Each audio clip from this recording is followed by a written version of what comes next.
गेल्या 4-5 दिवसापासून 4-5 दिवस कायचं ते इराणचं जसं युद्ध लागलं, त्या युद्ध जसं लागलं त्याच्यानं राजे या ठिकाणी सिलेंडरचे वज्जर वाक्य चालू आहेत ना. आबा या ठिकाणी जर तुम्ही सध्या पाहत असाल तर सिलेंडरच्या लंब्या लाईनी लागल्या आहेत.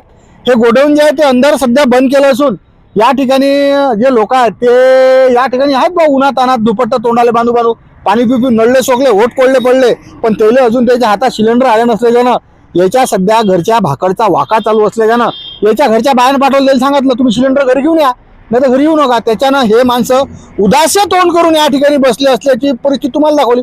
या ठिकाणी एक पाठी दाखवला आहे, आज गॅसची गाडी येणार नाही, सहकार्य करावे. एका बाजूनं सरकार म्हणते की मोठ्या प्रमाणात सिलेंडरची उपलब्धता आहे आणि दुसऱ्या बाजूनं जर सिलेंडर वाटप होत नसेल तर या लोकांना करा काय. म्हणजे याच्यात काही काळी होऊन राहिली काय, साठेबाजी होऊन राहिली काय, जवळच्या रिलेशन वाल्या लोकांना सिलेंडर देऊन चालू काय, या लोकांना काय करा. हा त्याचं काय नेमकं म्हणणं आहे ते आपण ऐकून घेऊ. दादा काय विषय आहे सांगा बरं. सर आम्ही सकाळी 7:30 वाजता इथं आलो. सिलेंडर आमच्या इथं गेलेलं, आम्ही 6 तारखेला बुकिंग केलं. 6 तारखेला बुकिंग करून आता आज सिलेंडर साठी आलो. असं वाटलं डिलिव्हरी गावात होईल, पण गावात डिलिव्हरी झाली नाही. आम्ही गोडाऊनवर आलो. सकाळी 7:30 वाजता तिथून तर इथपर्यंत पूर्ण लाईन लागलेली होती. साहेब आले, ड्रायव्हर साहेब, त्यांनी सर्वांना हाकललं की आज गाडी येणार नाही, सिलेंडर भेटणार नाही. हे काका काल आले, काल यांना हाकललं. काल 4 वाजता गाडी आली, यांनी पूर्ण खाली गेली, कुठं दिल्ली कुठं नाही याचा काही अंदाज नाही. हे काका काले वापस गेले. आज आम्ही आलो, आज येणं सकाळपासून हाकलून दिलं. आज शेवटी गेट लावलं, आम्ही बाहेर इथं सिलेंडर काढले, ऑफिसवर गेलो. ऑफिसवर गाडी तिथं हजर आहे. तुमचं काय म्हणणं आहे? आम्ही प्रत्येक सर मी 3 दिवसापासून ऑफिस चाललो सर. ते रोज येऊन राहिले, ते म्हणाले का सिलेंडर आहे नाही, उद्या परवा असेच करून राहिले. हे आमचं असं म्हणणं आहे की आम्हाला सिलेंडर पाहिजे बाबा, कारण घरात काहीच नाही आहे. तुमचं काय म्हणणं आहे? 4 दिन से नंबर लगाए सर, उपाय से हमारा, और हमको बोले सवेरे 7 बजे आओ. सवेरे 7 बजे तो खड़े, साहब ने फिर बोले बाहर हो जाओ. बोलो हमने क्या करना, मैं चलपुर से आया हूँ. तुमचं काय म्हणणं आहे? साहब मैं कल से आया, यहाँ नंबर लगाया, और लगाने के बाद में कल थोड़े बहुत सिलेंडर बांट दिए. बाकी हम फिर बाद में बोले सिलेंडर खत्म हो गए तो हम चले गए साहब. तुमचं काय होगा? अरे मी कालपासून आलो, काल नंबर लावला, 34-35 वा नंबर आहे इथे. आज बोलावलं तुम्हाला, तर बोलावलं तर आज 2 वाजून राहिले पण गाड़ी आली नहीं, तो गेट खुल्ला नहीं.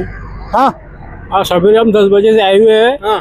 यहाँ सिलेंडर की बहुत गर्दी हो रही, और ऑफिस पे गए, ऑफिस बोले कल आना बोले. तर या ठिकाणची एकूण अशी परिस्थिती आहे की हे लोक, एक काळ कसा होता की बटन दाबले की सिलेंडर भेटे, एक तर कसा चुला झाला, पण लोकल गॅसची सवय पडली आहे. नाही चुला जर चालू असतं तसे वाक्य झाले नसते. तर एक गाडी त्याची गोडाऊनच्या समोर उभी आहे, मी स्वतः डोळ्यानं पाहिली, आणि तुमच्या फेमोर त्याची गाडी पोहोचून राहिली. या साऱ्या प्रकरणावर या ठिकाणचे जे पुरवठा निरीक्षक अधिकारी आहे याचं नेमकं काय म्हणणं आहे, याशिवाय जे या गॅस एजन्सीचे संचालक आहे त्याचं नेमकं काय म्हणणं आहे ते आपण. माझ्यासोबत अचलपूर तहसील पुरवठा निरीक्षक अधिकारी श्री राहुल केदारे सर आहेत. सर लयच लोकांचे वाकी होऊन राहिले ना, तिकडे लोक निरा उन्हात तानात सय करून राहिले आणि सिलेंडरची गाडी या ठिकाणी उभी आहे. विषय असा झालेला आहे की आता शासनाकडून थोडा स्टॉक कमी आहे या आदिशक्ती इंडियन गॅस एजन्सीकडे.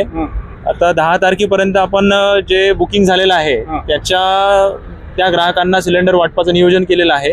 साधारणतः 400 असे ग्राहक आहे की ज्यांचं 10 तारखेपर्यंत बुकिंग आहे, 10 मार्चपर्यंत, आणि आपल्याकडे 342 सिलेंडर उपलब्ध आहे. तर त्यांना आपण आज प्रायोरिटीनुसार ज्यांच्या बुकिंगनुसार सिलेंडर वितरण करूया. बरं मला एक गोष्ट सांगा, मग हे गॅप पडेल का अजून 8 दिवसांनी गाडी असं तर काही होणार नाही ना? सध्या तर आवक आज तर एवढी एकच गाडी आपल्याकडे आहे, उद्या गाडी येण्याचे चिन्ह नाही आहे. आणि बुकिंग जे झालेलं आहे जवळजवळ 2400 लोकांचं बुकिंग झालेलं आहे. त्यामुळं 2-3 दिवस जोपर्यंत गाड्या सप्लाय होत नाही तोपर्यंत थोडा त्रास होऊ शकतो. परंतु अनावश्यकरित्या लोकांनी बुकिंग करण्याची आवश्यकता नाही आहे. येत्या 2-3 दिवसातच लगेच हा जो प्रॉब्लेम आहे तो सुरळीत होईल. लोकांनी कृपया सहकार्य करावे, गर्दी करू नये. पण गोट अशी व्हायला सर की ज्याच्या घरी ऑलरेडी 1-1.5 महिन्याच्या आधी सिलेंडर भरला तर 4-4 महिने सिलेंडर जाते. अनावश्यक लोक स्टॉक करून ठेवून राहिली, यानं एखादी दुर्घटना बी होऊ शकते. हा, ते चुकीची गोष्ट आहे. तर लोकांना माझं आवाहन आहे, विनंती आहे की आपल्याकडे एक सिलेंडर जर असेल तर साधारणतः ते 20-25 दिवस त्याच्यापेक्षा जास्त कालावधी करता पुरते. आणि शासनाकडून सुद्धा आता 45 दिवसाची मर्यादा ग्रामीण भागासाठी निश्चित करण्यात आलेली आहे आणि 25 दिवसाची शहरी भागासाठी आहे. तर त्याच्या आधी तर बुकिंग होणारच नाही. अनावश्यक स्टॉक करणे कृपया लोकांनी टाळावे. तर हे होते अचलपूर तहसील पुरवठा निरीक्षक श्री केदारे सरने सांगितलं की 11 तारीख रोज ज्या लोकांची बुकिंग झाली इंडियन आदिशक्ती गॅस एजन्सीच्या माध्यमातून त्यानं सिलेंडर न्यायला काही हरकत नाही. फक्त सकाळ गुढीपाडवा त्याच्यानं गाडी येणार नाही आणि परवा दिवसपासून डबल गाड्या रेग्युलर चालू होतील. त्याच्यानं पॅनिक होऊ नका. नाही तर लोक काय घरी 2-2, 3-3 सिलेंडर भरून ठेवतात. एखादा का भडका झाला की नाही भाऊ, निरा फटाकेच फुटतील घरात. त्याच्यानं गडबड काही करू नका. हा सध्या आपल्याला एकामेकाला सहकार्य करायचा टाइम आहे आणि याच्यात की नाही लोक आपलीच पाहतात. असं करशाल ना तर एखादा गोटा होऊन जाईल. पण भाऊ जरा एक सिलेंडर लवकर व्यवस्थित करा. आता लोकल त्रास होणार. पूर्वीपेक्षा आम्हाला आता 20% पुरवठा कमी होत आहे, 80% पुरवठा होत आहे. माझ्याजवळ दररोज 40 ते 50 असे लोक येत आहेत की ज्याचं 9 महिन्यापासून घेतले नाहीत आणि 9 महिन्यापासून जे व्यक्ती घेतला नाही त्याचं शासनानं ब्लॉक केलेलं आहे. ई-केवायसी करा असं आहे. ज्याची ई-केवायसी नाही त्याला सिलेंडर मिळत नाही. ई-केवायसी केल्यानंतर बुकिंग होत आहे. बुकिंग केल्यावर 1-2 दिवस लागून आलेत तरी लोकांना 2-4 दिवसात 8 दिवसात मिळते. बुकिंग केल्यानंतर 8-10 दिवसात लोकांना येण्याची गोडाऊनला येण्याची गरज नाही. प्रत्येकाला आम्ही घरपोच देऊ शकता पण गोडाऊनला आल्यामुळे आम्हाला त्रास होऊ नये.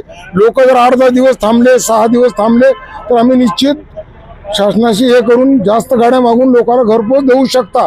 फक्त लोकांनी सहकार्य करावे. 5-6 दिवस थांबावे. बुकिंग केल्यानंतर घरपोच येण्यात येईल. 5-6 दिवस जराशी वाट पहा. 5-6 दिवसानंतर गाडी एकदा रुळावर आली की नाही तुम्हाला सिलेंडर तुमच्या घर पोहोचेल. आणि तुमच्या घराच्या आजूबाजूला कोणी सिलेंडरचा स्टॉक करून ठेवत असेल तर खाली गावरान 90चा क्रमांक आहे, त्याच्यावर फोन करा. तुम्हाला बक्षीस दिला जाईल आणि तुमचं नाव बी गुपचूप ठेवलं जाईल. बातमी जशा तशी प्रवीण तारेसोबत जय सोबत साईल गावरान 90 परतवाडा. वृंदावनाशिवाय तुळशीला शोभा नाही, तुळशीशिवाय अंगणाला शोभा नाही. जसे नटल्याशिवाय मुलींचे सौंदर्य खुलत नाही, उत्तम पोशाखाशिवाय व्यक्तीचे व्यक्तिमत्व झळकत नाही, तसेच जय श्री कृष्णा फॅशन मधून कपडे घेतल्याशिवाय लोकांना चैनच पडत नाही. तर मग चला आपले विश्वासाचे नाते जपणाऱ्या जय श्री कृष्णा फॅशन मध्ये करूया संपूर्ण परिवाराची खरेदी. जय श्री कृष्णा फॅशन, सदर बाजार,